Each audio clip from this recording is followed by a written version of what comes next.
Hey there, YouTube. I'm Yukitsu. This is Yukitsu Times. Welcome to my channel. Welcome to a little bit of Steel Division Normandy 44. So I'm not going to be making a whole ton of these videos because I don't necessarily feel like I'm good enough at this game to explain it thoroughly or really make too many interesting videos about it, because it's mostly going to be me playing it and having incredibly derpy bad plays and me either losing terribly against good players or me playing against other people who are equally unskilled as I am. And pulling up victories that way. Although I'm getting a bit better at this game, I'm increasing how well I do and increasing my win rates, but I still don't feel like I'm really going to be able to master this game all that quickly. But what I wanted to do here was talk about a little bit about this game and sort of give a pseudo bit of a review, because I do think that there are certain conflicting viewpoints to this game. It's got mixed reviews, which I think is accurate. I do think there are going to be plenty of people who do like this game and plenty of people who don't like it. And I think that there's a lot to talk about and unpack about this game in terms of why I think that is the case. So, first of all, we're going to be talking about one of the more vocal communities I think about this game. That is the wargame community. I don't mean wargame as in wargaming in the general sense. I mean as in the people who played Wargame Red Dragon. This is a game that I feel people expected to be very, very similar in many respects in tone and feel and everything else to Wargame Red Dragon. And I think a lot of people are hoping for a next generation version of that, one that thoroughly improved upon that model. And that's not really what they've got. This game feels very distinct from that. It plays very, very differently from that. So if you're the sort of person who plays tons of that, there's no way that me telling you this is going to do anything, because you were the people who I think were most closely watching this game to begin with. But at the same time, I do think it's important to note that there are plenty of people who I feel are reading sort of reviews by those same people, by those people that are disappointed in this game, and rightfully so to a certain extent, but who have a very, very limited point of view of it, who have this sort of idea behind it and had this preconception behind it, and wanted it to be something that simply it really wasn't ever going to be.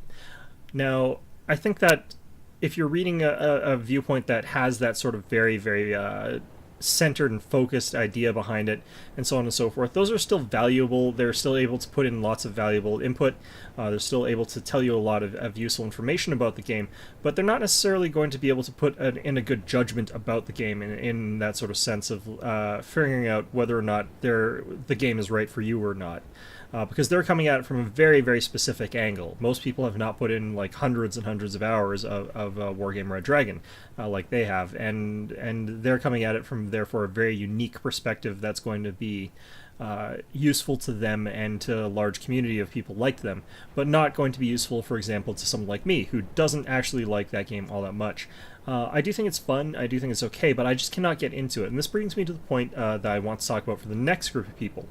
I think that there were a lot of people who came into this game and were sort of baffled by it. I think there are plenty of people who got sort of confused and frustrated playing it fairly early on into the gameplay, and because of this, they never really gave it that much of a chance. And I think that these people aren't the sort of people who like heavily reviewed it or anything like that. But I think there are plenty of people who sort of might have given it a low number or something like that, or just in general didn't like it or what have you. And I think that these people, again, are perfectly okay with having that opinion.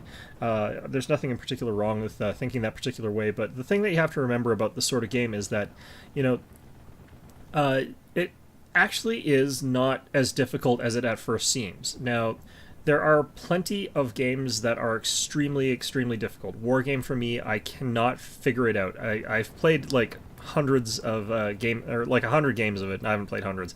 I've played lots and lots of games of it. I feel as though I should have gained an understanding of it, but I simply don't understand what I'm doing to that in even a fundamental level.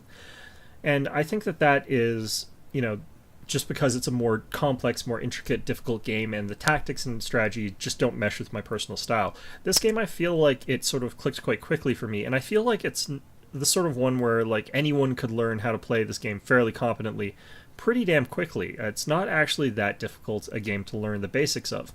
All you really need to know at a fundamental level is sort of like what units can affect which other units, which is not really that difficult to learn, and it's not really that tough to sort of be able to do. If I'm playing something like, say, Company of Heroes, which I'm going to be bringing up a lot in this one, then, you know, it's sort of frustrating having these sort of units where you're like, oh yeah, no, like I'll just use my Piet to take out that tank, and then you find out that your Piet is completely useless.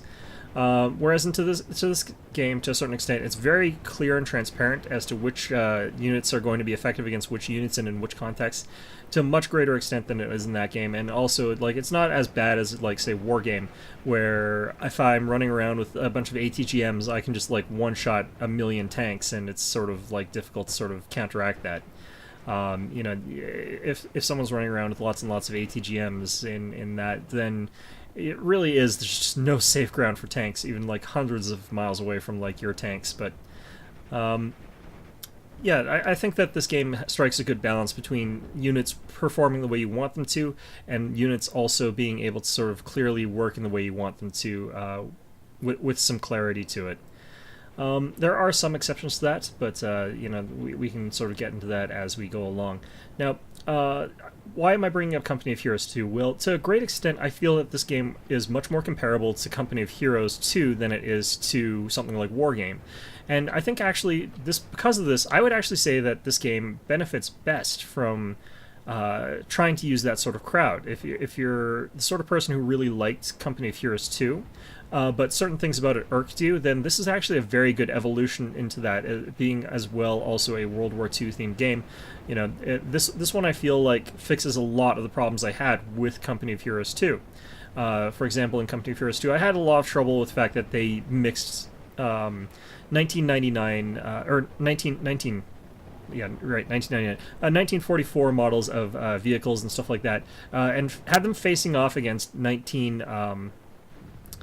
What the hell is it? 1939 basically tanks. So you ended up with the situation where like one side was heavily favored, and this was sort of give a certain feel to it. They wanted to make it feel like the Germans were heavily elite troops with heavily powerful tanks, and it's sort of feeding into this sort of myth that has persisted for a very long time of the German army, that they had superior tanks and that they had superior troops and so on and so forth, which has been a lie that that has been told about the German army for a very long time now, about World War II. But the reality was that they lost, and you can't lose a war if everything you have is superior, because people claim that they had superior generals, they had superior weapons, they had superior trained troops, they've got better tanks, and so on and so forth.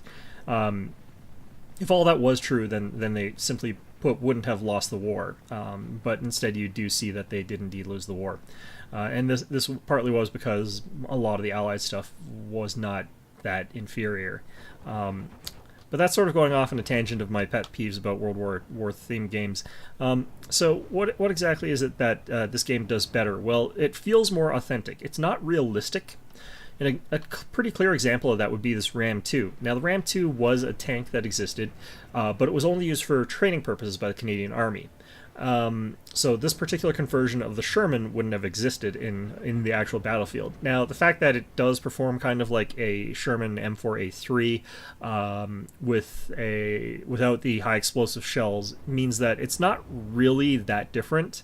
The fact that it's slightly more heavily armored also isn't really that big a deal. It's got one more armor than a Sherman M4A3. So, I mean, realistically, it performs very similarly to that. It's just that it's kind of weird that the Canadians get it, because you can't get an M4A3 in Phase 1, but you can get the Ram in Phase 1. So that's kind of one of those interesting things. We also see our like Sherman here getting popped, so that's fun. So that's a lot of the stuff that's really good about this game. Let's talk a little bit about what I think is a little bit more negative about this game, that it could dissuade people from buying it, and are legitimate complaints. Now, there are people complaining that this game is heavily luck-based. Typically speaking, the people who are complaining about the luck aspect of this game, though, are relying on very specific types of things. Now, unlike Company of Heroes, if I decided to play as, say, the Germans, and I've taken these two Panzer IVHs here, which are fairly good tanks, this is not actually that big of a points investment in this game, whereas if I was playing in Company of Heroes 2, and I had two Panzer IVHs, and they got blown up in a quick tank versus tank engagement, or they got hit by an anti-tank shell, or they got hit by a tank destroyer, or anything like that, that would be pretty catastrophic. Losing those quickly would be just something that is very hard to deal with. But if you were to compare and contrast this, if I'm sort of playing this game, the fact that my opponent lost those two panzers is a pretty big deal. The fact that I was able to knock them both out pretty quickly there is a pretty big deal, but it's not that catastrophic because you can easily get a whole bunch of those. And you can see, like, immediately he comes out with a Tiger E with Whitman in it. And this is the same price as two of those other tanks. Like, he could have gotten two more Panzer IVs. Now, luck comes into play when you're overly reliant on this kind of super vehicle, like the Tiger E here. Because what ends up happening... Well, actually, this isn't luck, because we could actually... look at the distances here, and he is really close. So a 6-pounder has no problem penetrating the front armor of a Tiger E at this distance. But like, let's say that I'm not doing this from a good ambush position and I'm not getting a good ambush shot against my opponent. Let's say that I'm firing from 1,000 distance with a 6-pounder. This could potentially knock out a Tiger E. And this is where I think the sort of luck element is coming into play, and where people are saying, oh, you know, like, luck makes such a huge difference in this game. That's true in those instances where your opponent is firing off, say, a long-distance shot against a tank destroyer with 8 armor with a little crappy self-propelled howitzer, 75 caliber howitzer. Like, it's possible to destroy the Wolverine with that shot. It's just incredibly unlikely. The thing is, though, that I'm not relying on this Wolverine, and the Wolverine's not that expensive. So even if that happened, I can recover from that. Whereas if I'm playing Company of Heroes, I get an unlucky disable critical on one of my, say, T-34s. Well, that can be catastrophic. If I lose one of my Panzer IVs to a quick bullshit engagement, that can be catastrophic. And that sort of thing. Like, here we can see my opponent rolling in with a Panzer IV and a Panzer II command tank. Like, it's very easy for my opponent to replace tank losses, and it's very easy for me to replace tank losses. I'm running in with another Wolverine over on this side here, and I'm going to be running more tanks that I just don't really care about. Like, on this side, we've got 2 Shermans and a Wolverine, or actually 2 Wolverines and a Sherman. We've got tons of Kangaroos with these machine guns. It's very easy to replace losses in this game. So while you can't throw away units that recklessly or too carelessly, you can have a lot more units, and you can be a little bit more aggressive pushing forward with them. And so the fact that, you know, a lucky shot could wipe out a unit very, very quickly, yes, that can make a difference. And it makes a bigger difference if you're over-reliant on specific types of units. But again, this is for people who are over-relying on specific types of units and specific types of strategies. It's very possible to mitigate that luck factor by using the cheaper units, which means that if if I'm relying on all of these Kangaroos, like, they barely cost anything. So me losing one of these to a Panzer IV, it's not really going to matter. Or, sorry, I think I lost that to the Panzer II. But losing that to the Panzer II, it doesn't matter. That's not a matter of luck. It's a matter of the fact that, like, I can afford to lose those. By contrast, you know, these Tigers, if my opponent keeps losing these Tigers, he could potentially lose a match because he keeps losing these in bad situations. Now, the thing about this is that, like, this will perform incredibly reliably against Wolverines, I found. People are saying that, like, there's a lucky chance that this cheaper Wolverine will easily be able to take out this Tiger E with the 3 veterancy. Like, despite the fact that it's theoretically possible, I haven't seen it being common enough to warrant worrying about. You're not going to lose a game because of a few lucky shots. What you're going to rely on, if like this Wolverine fired and killed this guy's Tiger E in one shot there, he couldn't really say that I won because I got that lucky shot off at max range versus his Tiger E, although this is close to the max range. What we can actually say is that, like, he was losing anyway. He was going to lose this fight regardless, and it wasn't because of lucky shots here. It was because I had superior positioning with my units. I managed to get tag him with hits with my units in ways that he couldn't really recover from, and it worked out much more in my favor in that sort of sense there. And that really has nothing to do with luck. It just has, you know, statistical probabilities where some of it sure will be luck, but some of it, like, I come way too close with this Wolverine to this unit with a Panzerschreck. And I'm pretty sure that they end up taking this Wolverine out. Maybe not this one, actually. Okay. I think that they take out one of my Wolverines around here, but I don't know for sure. Maybe not. Okay, so maybe I lose a different one. I don't remember, but, you know, it sort of is that way. Here we're running up with Firefly, and again, like, I'm heavily outmatched with this. I don't know why I'm bringing it up here. I could get lucky and take out this BEF Panther with my Firefly, but it's, you know, not going to be something that happens often enough for it to be a concern. Like here, my Firefly gets bailed out after 2 shots, and I didn't hit the BF Panther at all, and here we're immediately destroyed. So that element isn't in here. Now, what I think is a valid criticism of this is that the asymmetry of this game can sometimes feel quite painful, and by that I mean sort of this. Now, I'm winning the game by quite a sort of commanding amount here, and I'm going to actually win the game, spoiler alert. You can tell from the timer, because, you know, there's no way I'm going to lose this at this point in time. But if my opponent was playing a little bit better and had managed to sort of shore up his points a little bit earlier, the fact that I'm now up against things like the BEF Panther against the Tiger E, he can bring out more BEF Panthers, he can bring out more Tiger E's, and it's very expensive to stop these things. Like, I've lost a Firefly, I've lost a Wolverine, I'm going to lose another 17-pounder, and I'm going to only kill him with the second 17-pounder. That's a very difficult push to stop, and eventually I'm going to run out of valid anti-tank options. And if that happens, then of course I'm not going to be able to fight back against the continued push of Tiger E's. If I'm relying on things like Shermans against something like a Tiger E, I'm basically screwed, because the Sherman is not going to win against a Tiger E. Or a Panther, a Panzer. Panther. So, you know, the fact that I'm able to take this guy out with another 17-pounder, that's quite good. And by this point in time, it's simply too late. But still, it feels very frustrating, especially when your opponent starts gaining that foothold against you when you've been dominating them the entire game. And by contrast, on the opposite end of things, it feels very frustrating, I think, to be on the German side of things. We're up against a player that is just absolutely crushing you in that early game, and it feels demoralizing. It doesn't feel like you're going to be able to recover and come back into the game and be able to fight back and win in Phase B or C, even if it is possible to get back into the game in Phase B and then win in Phase C, which is actually how the Germans play. So even just the sort of core back and forth of it can feel frustrating if you haven't understood sort of what your objective is. For example, I know that my objective as the Canadians in this against, say, the 12th SS Panzer is to put myself into a point-scoring position and defend my position so thoroughly that my opponent can't remove me by Phase C.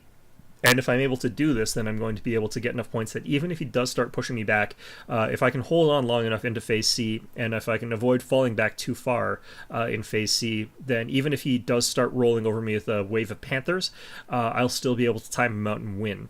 By contrast, I know that my opponent, if my opponent's 12th SS Panzer, if I'm playing as them, I know that my goal is to sort of keep my opponent on the back toes long enough for me to survive getting into Phase C when I suddenly roll in with a bunch of Panthers and Tiger E's and stuff like that, and roll over my opponent with a wave of armor, where eventually I'm going to run out of anti-tank options and get defeated that way. So, you know, you're looking at the game from very asymmetric perspectives depending on what sort of faction you've picked, and it's not just necessarily the allies on one side and the Axis on the other. It's also depending on, for example, let's say that I'm playing as the Fallschirmjägers, and I'm up against the American Third Armor. If I'm up against American Third Armor and I'm playing as the 12th, I'm playing as the Fallschirmjägers, generally speaking, I need to win before they get a whole bunch of jumbos out on the field, because if they get a bunch of jumbos out onto the field, I'm in some serious goddamn trouble, especially if they start covering those with some Bofors or something like that. I can't remember if the 3rd Infantry is Bofors or if they use something else, but if they get some air cover to stop you from using the HS 129s to destroy the jumbos, then you're basically just fucked. They'll just sort of slowly roll back over the field with their unkillable tanks, and you'll be like, well, I guess I'll just put out some field guns, and then those field guns get knocked out by artillery strikes, and the Third Armored keeps rolling onwards. And like the Jumbo doesn't care that you had a Pack 88 sitting there. You know, it's going to bounce a shot or two before it sort of retreats back, and then they sort of smoke out that spot with mortar fire. So, I mean, the general rule of thumb is that if you're playing as a tank battalion, you're going to survive until the Phase C when you sort of roll over your opponent. Whereas if you're playing as an infantry-focused one, whether it be airborne, mechanized, or infantry, you're hoping to win the game in the early phase with your cheaper infantry and your better infantry. Of course, there's exceptions to this. I find that the 101s for the Americans are kind of better in the later phases of the game to a certain extent. I find as well that if you're playing as the SS Panzer Grenadiers, you're kind of better off in the late game compared to the Canadians, who are both, those are the two mechanized corps, are the Canadians and the SS Panzer Grenadiers. And of course, also there's the French, the 2E Blind D. They're much, much better off in the early game, and then they start struggling once they get into the late game. And for the Axis side, the equivalent is the Windhound Panzer Division. So there are some exceptions to this, and you'll sort of want to figure out and tune and learn to figure out what's going on there. But that's kind of the way the game works. So yeah, I think that's pretty much everything that there is to say about this game. I recommend looking into it and seeing if you're a big fan of strategy or something like that. If you like strategy video games and stuff like that. If you're into World War II, if you liked Company of Heroes but find certain elements of it, such as the RNG, the poor balance of it, the sort of frustrating elements of that game to be too much, and the fact that it's pay to win, it really irritates me as well. But if you're into that game but those are all stopping you, then check this out, look into it, see if it's something that you might want to purchase. And yeah, if it is, that would be fantastic, because I think this is a game that got sort of a bad shake because of the way it was marketed, the sort of people that sort of looked into it first, and so on and so forth. But I think that to a very great degree, this is a game that I think people could have gotten into and really enjoyed. So anyway, I hope you found this video informative, and of course, as always, I hope to see you guys all next time.